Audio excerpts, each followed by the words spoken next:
আজ গুরু পূর্ণিমা, মন্দিরে পুজো চলছে, আপনারা দেখছেন। চন্দন পাটাটা নিয়ে যা, বৌদির হাতে দিয়ে দিবি।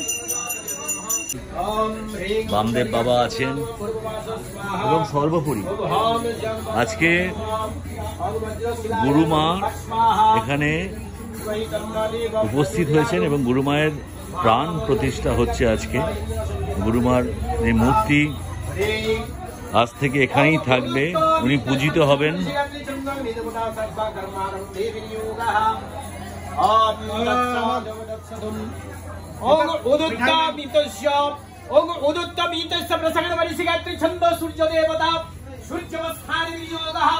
সর্বশেষে আমি যেখানে যাব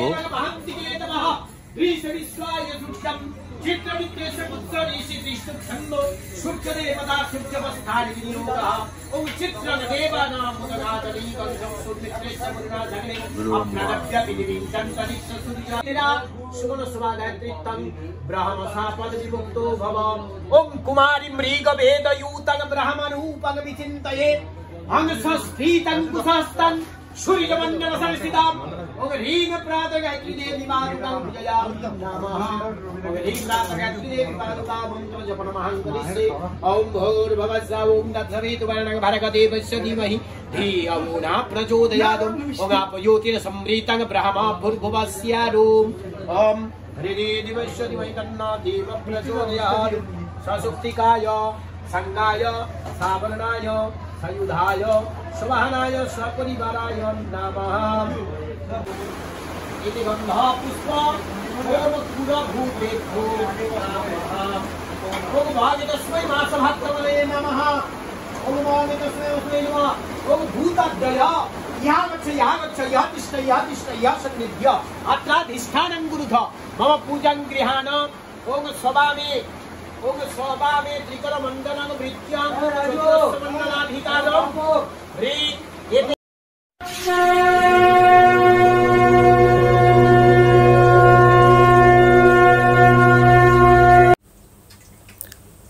श्रीन्नन्तु विश्वे अमृतस्य पुत्रा आये धामानि दिव्यन्तस्तु वेदाहमेतं पुरुषं महान्तम् आदित्यवर्णं तमसः परस्तात् तमेव विदित्वा किं मृत्युमेति नानपन्था विद्यते अयनाय नानपन्था विद्यते अयनाय नानपन्था विद्यते अयनाय। ঋগ্বেদের এটা আমি দুকলি না করে পারলাম না।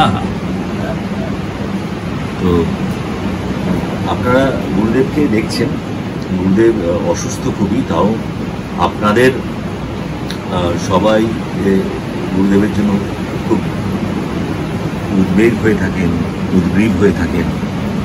গুরু পূর্ণিমার দিন গুরুর দর্শন, কিন্তু গুরুদেব আজকে যারা গুরুর কাছে এসছেন, আমি একটা ভিডিওতে বারণও করেছিলাম, তা সত্ত্বেও যারা এসছেন গুরুদেব কিন্তু তাদেরকে ফেরান দর্শন সবাইকেই দিয়েছেন, এত অসুস্থতা সত্ত্বেও।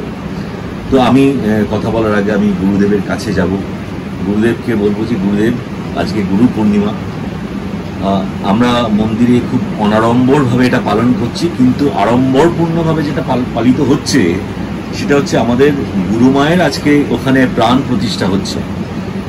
সে ভিডিওটা আপনারা দেখবেন। তো সব মিলিয়ে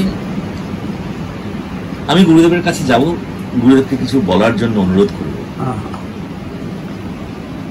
দেখো, তুমি যে স্তোত্রটা পাঠ করলে এটা খুব দামি স্তোত্র এবং ঋগ্বেদে একটাই কথা বলা হচ্ছে, যতক্ষণ না পর্যন্ত তুমি তাকে জানতে পারছ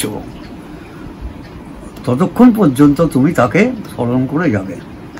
তমেকা বিদিত্তা মেয়েতি মৃত্যুর মেয়েতি নান্না পন্থা বিদ্ধতে হয় না। অর্থাৎ তাকে যতক্ষণ না জানতে পারছ একদম। মৃত্যুর আগে পর্যন্ত তুমি তাকে স্মরণ করে যাও, মরণ করে যাও। এটাই বলা হয়েছে বারবার করে। একদম। তোমাকে জানতে হবে, যেভাবে হোক তোমাকে তাকে জানতে হবে। বিশ্বে যিনি স্রষ্টা তাকে তুমি জানো, জানার চেষ্টা করতে হবে বাবা।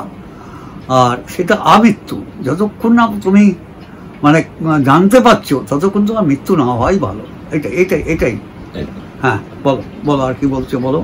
আজকে গুরু পূর্ণিমা, আপনার কাছে অনেক শিষ্য বা ভক্ত আমরা বারণ করা সত্ত্বেও হয়তো চলে এসছে। না, উপায় নেই। দেখো আজকে গুরু পূর্ণিমা, ওরা তো গুরুকে দর্শন করতে আসবেই। এখন গুরু যদি ঠেলে দেয় পায়ে তাহলে ঠিক নয় বাবা, ঠিক নয়। যারা আসবে প্রত্যেককে দেখা করাও, তাদের মাথায় আশীর্বাদ করো। আমি বলছি না ফুল বেলপাতা জল টল দিয়ে করতে, ডাক্তার বারণ করেছে, তথাপি আসবে, আশীর্বাদ তো নিতে পারবে গুরুদেবের। সেটা আমি করে দিয়েছি, সেটার দিক থেকে আমি ত্রুটি করিনি কোনো রকম। এইবার বলো কি বলছো। আজকে মন্দিরে তো খুবই অনাড়ম্বর ভাবে পালিত হচ্ছে আজকের গুরু পূর্ণিমা। আপনি জানেন অনাড়ম্বর আর কি, আমার তো মনে হয় পুজো পুজো পুজো পুজো তো পুজো না। আমরা যে ধরনের মেরাপ বেঁধে মানে প্যান্ডেল করে বড়সড় একটা জাঁকজমকপূর্ণ একটা ব্যবস্থার করি, এটা আমি চিরকালই মেনে আসিনি, আজও মানতে চাইছিলেন। কিন্তু আমরা এটা আমি পরিপন্থী। আমি এটা আমরা যারা শিষ্যরা রয়েছি তারা এগুলো করতাম। সেইখান থেকে আজকের যে অনুষ্ঠান সেটা খানিকটা আমি তোমাকে একটাই কথা বলি, মা যখন মারা যান সেই দিনটা ছিল শুক্ল একাদশী এবং মোক্ষ একাদশী। এখন সাধারণত মোক্ষ একাদশীতে কেউ যদি মৃত্যু বরণ করে তার আর জন্মগ্রহণ করতে হয় না, জন্ম মৃত্যু থেকে সে রেহাই পেয়ে যায়। জন্ম এবং মৃত্যু থেকে সে রেহাই পেয়ে যায়, তাকে আর জন্মগ্রহণ করতে হয় না পুনরায় মানে মানে তাকে আর জন্মগ্রহণ করতে হয় না। তা সেই জন্য আমরা একটা জিনিস ঠিক করেছি, মাকে আর পাবো কিনা জানি না, তবে জীবদ্দশায় একবার মাকে পাওয়া যাবে। মানে জন্ম মৃত্যুর থেকে একবার মা দেখা দেবেন, যেভাবে হোক দেখা দেবেন তার সময় মতো। কারণ এখন বয়স অল্প, তবে 6 মাস 7 মাস হয়েছে, বয়স অল্প, হয়তো একটু বেশি বয়স হলে দেখা দিতে পারেন। না দেখা দিলেও আমার তো কোনো অসুবিধা নেই, মারা গেছে না কি দেখা দেবেন। তো আমাদের কাছে একটাই মানে যে ওই দিনে যদি কেউ মারা যায় তাহলে তারা জন্মগ্রহণ করতে হয় না, জন্ম মৃত্যুর চক্র থেকে সে বেরিয়ে যায় এবং অত্যধিক আনন্দে থাকে। আর যদি সত্যি কথা ওটা না হয় তাহলে কোথাও না কোথাও জন্মগ্রহণ করবে সে, সেটাও আমি টের পেয়ে যাব। আমি গেছিলাম একটা বড় জায়গায় যেখানে এইসব কথা বলা টলা হয় আত্মা নিয়ে, সেটা হচ্ছে জ্ঞানগঞ্জের একটা জায়গায় গেছিলাম জানতে যে এটা কি সত্য না মিথ্যে। তো উনি অনেক ক্যালকুলেট করে বললেন, দেখো আমি ওনাকে পাচ্ছি না, তাহলে কি উনি জন্ম মৃত্যুর হাত থেকে বেরিয়ে গেছেন? আর যদি বেরিয়ে গিয়ে থাকেন তোমাকে একটা মন্ত্র দিচ্ছি, ওই মন্ত্র বলে তুমি ওনাকে দেখতে পাবে যেখানেই জন্মগ্রহণ করুন না কেন, ঠিক আছে? তো এই অবস্থায় আমি চিন্তা করে দেখলাম তার চেয়েও ওনাকে দেবী রূপে পুজো করে দেওয়াই ভালো, কারণ উনি জন্ম মৃত্যুর হাত থেকে বেরিয়ে গেছেন, সুতরাং ওনারা ফেরার কোনো চান্স নেই। সেই জন্য আমি একটা চিন্তা ভাবনা করলাম, ওনার একটা অভয় তৈরি করলাম, করে সেই অভয় পুজো করলাম, লোক দিয়ে পুজো করালাম, এবং যাতে উনি দেবীও যদি হয়ে থাকেন, সাধারণত উনি বললেন দেবী হন, দেবী হয়ে যান। আর দেবী হিসেবে পুজো করলাম, আর কি করবো বলো, যেটুকু আমার কর্তব্য করলাম, বাদ দিলাম না কিছুটাই।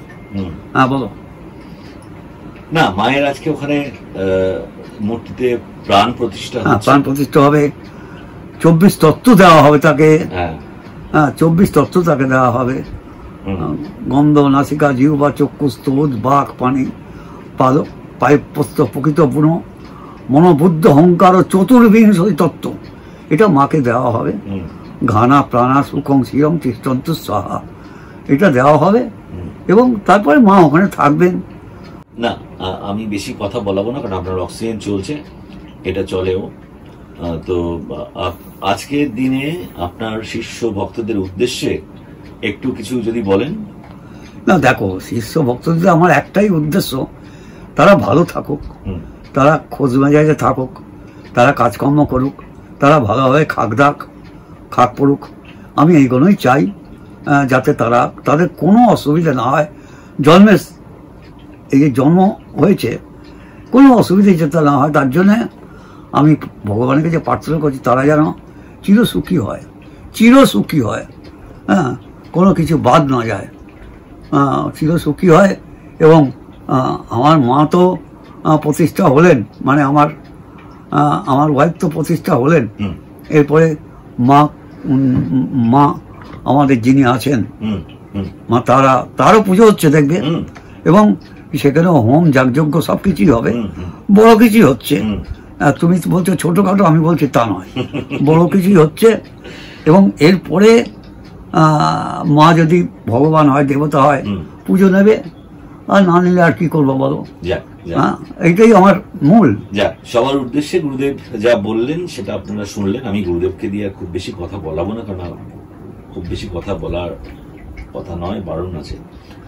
তো আজকে গুরু পূর্ণিমা, সবাই গুরুকে স্মরণ করবেন। এটা আজকে একটা দিন যেটা গুরুর জন্য নির্দিষ্ট করা থাকে একদম। এবং এটা মানে এই দিনে যারা দীক্ষা নিয়েছে তাদের ভাত খেতে নেই, চালের জিনিস খেতে নেই, এবং যতটা হয় শুকনো শাকনা খেয়ে থাকা উচিত। যেহেতু গুরু পূর্ণিমা, তো এটাও তোমাদের বলে দিলাম যে ভাত টাত খাওয়া আজকে উচিত নয় একদম। হ্যাঁ, তো সবাই গুরুকে স্মরণ করবেন, সবাই খুব ভালো থাকবেন, সুস্থ থাকবেন। শেষে শুধু একটা কথাই বলবেন, গুরু ব্রহ্মা, গুরু বিষ্ণু, গুরুদেব মহেশ্বর, গুরুদেব পরম ব্রহ্ম, তস্मै শ্রী গুরবে নমঃ।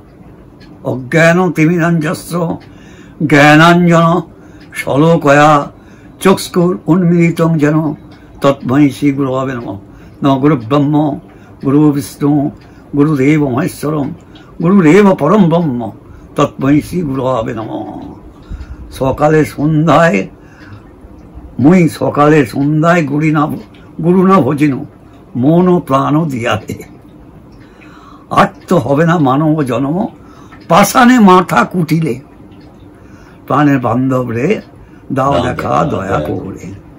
হ্যাঁ, গুরুকে সকাল বিকেল স্মরণ করো, এটাই আমরা বলি, সকাল বিকেল স্মরণ করো এবং তাকে গুরুর পর্যায়ে রাখো, এইটুকু, আর কিছু বলবো না। হ্যাঁ, ভালো থাকবেন সবাই, সবাই ভালো থাকবেন, সবাই ভালো থাকবেন, সবাই